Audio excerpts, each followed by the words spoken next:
them by the hand and say, hey, neighbor, can I prophesy to you that in the next 48 hours, your yes, Lord, is going to unlock big doors. Everybody is not going to like you in this season. Everybody is going to not speak to you in this season. Can I preach to 13 people?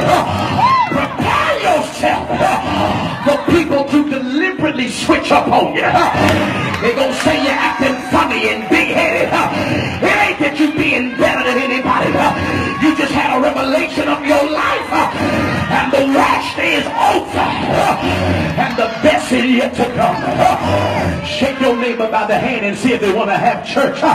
Say, neighbor, please stop throwing my past in my face. I paid for it one time, and I'm not going to pay for it with the rest of my life. I said yes to God, and when I said yes to God, things start changing on my behalf. It is obedience that's necessary.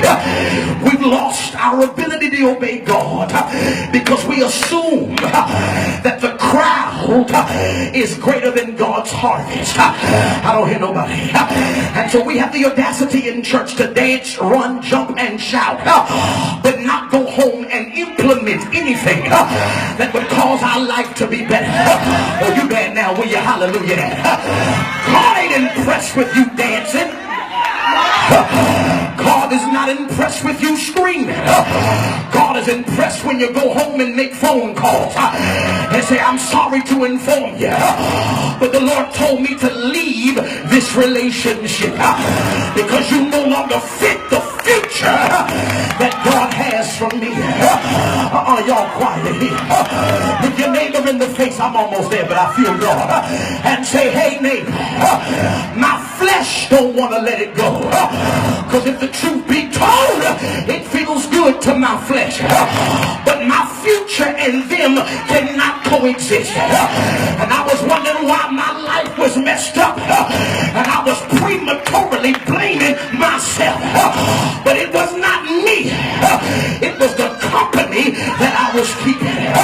If your neighbor don't holler, find another neighbor. Say, hey neighbor, can I prophesy to you? The Lord told me to tell you, if you change your circle, God will change your cycle. Ain't nothing wrong with you. It's the jealous niggas you keep hanging around, feeding and giving your money, begging people to love you. That day is out. I'm not kissing tails of relationships. I'm not saying I'm sorry every day. I'm walking in a new place. There's another audience waiting for me. Hey there, Pastor, and it's promoted by my yes, Lord. Y'all quiet over here. Come on, talk. Look at your neighbor and say, neighbor, I don't know how you feel about it, but there's another level on me. God is waiting for me to get sick and tired of my environment and make a decision to go to the next level.